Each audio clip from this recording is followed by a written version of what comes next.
सुस्वागतम, वेलकम, अभिनंदन। आज मैं बात करूंगी प्रॉपर्टी के बारे में। यानी कोई भी घर या ज़मीन या कोई फैक्ट्री या ऑफिस के लिए जब आप प्रॉपर्टी लेते हैं तो कुछ चीज़ों का, बेसिक चीज़ों का ज़रूर ध्यान रखना चाहिए, क्योंकि ये प्रॉपर्टी खरीदना कोई छोटी मोटी बात नहीं होती। लोग तो पूरी ज़िंदगी में एक बार एक प्रॉपर्टी लेते हैं। जब जितनी भी प्रॉपर्टी लेते हैं, प्रॉपर्टी के लिए कुछ वास्तु बेसिक प्रिंसिपल्स या चीज़ों का ध्यान आपको रखने से जो है आपको बहुत सही प्रॉपर्टी मिल सकती है। क्योंकि कई बार क्या होता है कि जो है लोकेशन पसंद होती है तो प्लॉट का साइज़ पसंद नहीं आता, या फिर प्लॉट का साइज़ बहुत बढ़िया है, लोकेशन अच्छी नहीं है, उसके आसपास क्या चीज़ें हैं, कौन सी चीज़ें होनी चाहिए या कौन सी नहीं, तो ये आपको नहीं पता चलता। तो बहुत मेहनत के बाद अगर कोई प्रॉपर्टी खरीद रहे हैं तो कुछ चीज़ों को आप ध्यान साथ में ज़रूर रखें, क्योंकि बहुत तलाश के बाद आपको कोई प्रॉपर्टी मिल रही है, ऑफ़र भी अच्छा मिल रहा है, पैसे भी ठीक ठीक मिल रहे हैं, परंतु वास्तु के सिद्धांत ज़रूर ध्यान देने चाहिए। क्योंकि ये स्थिति ऐसी होती है जिसमें कई बार जो है व्यक्ति को जूझना पड़ जाता है या उसको परेशानी का सामना करना पड़ता है, या फिर ख़राब वास्तु के बावजूद भी आप जो है प्रॉपर्टी ले लेते हैं या ख़रीद लेते हैं, तो कुछ जो वो ऑफ़र ले लेते हैं वो कई बार रिजेक्ट हो जाते हैं या कुछ ना कुछ प्रॉब्लम आनी शुरू हो जाती है। तो क्यों ना हम उन चीज़ों का बेसिक ध्यान रखें।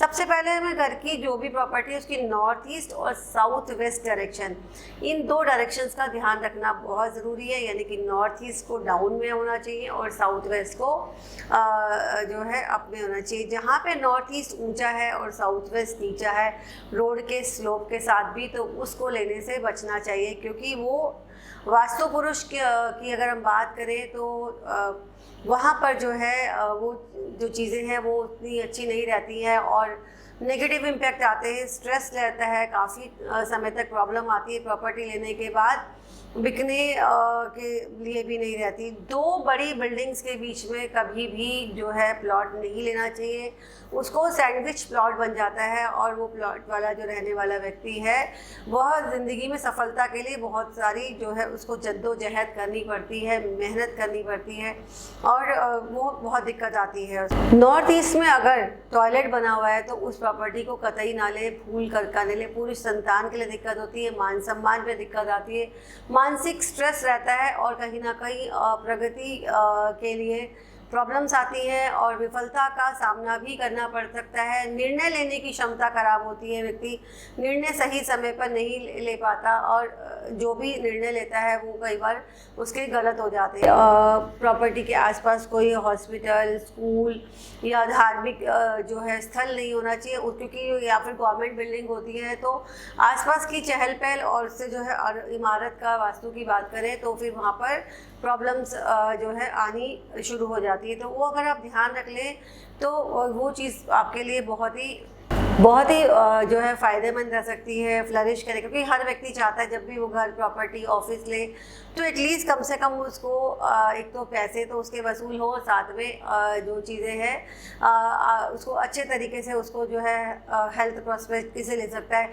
दिशा भले ही कोई हो, चाहे साउथ हो, नॉर्थ हो, ईस्ट हो, वेस्ट हो, परंतु डायगोनल डायरेक्शन लेते वक्त बहुत ध्यान रखना है। भले ही वो नॉर्थ ईस्ट का घर भी हो, साउथ नॉर्थ वेस्ट का हो, तो भूल करके भी साउथ वेस्ट फेसिंग का जो है मकान नहीं लेना चाहिए। अगर फैक्ट्री है, कुछ अलग तरह का काम है, कुछ स्पेशल काम को छोड़ के भी साउथ वेस्ट फेसिंग फैक्ट्री बिल्कुल यह जगह नहीं लेनी चाहिए। और देखना चाहिए कहीं लैंड कहीं से कटी हुई तो नहीं है, 5 कोने या 7 कोने वाली लैंड तो नहीं है, क्योंकि पंचकोना सतकोना जो लैंड होती है या अनइवन होती है या जिसमें कान निकल जाती, कानी अगर प्रॉपर्टी जिसको कहते हैं, वो बिल्कुल भी नहीं लेनी चाहिए।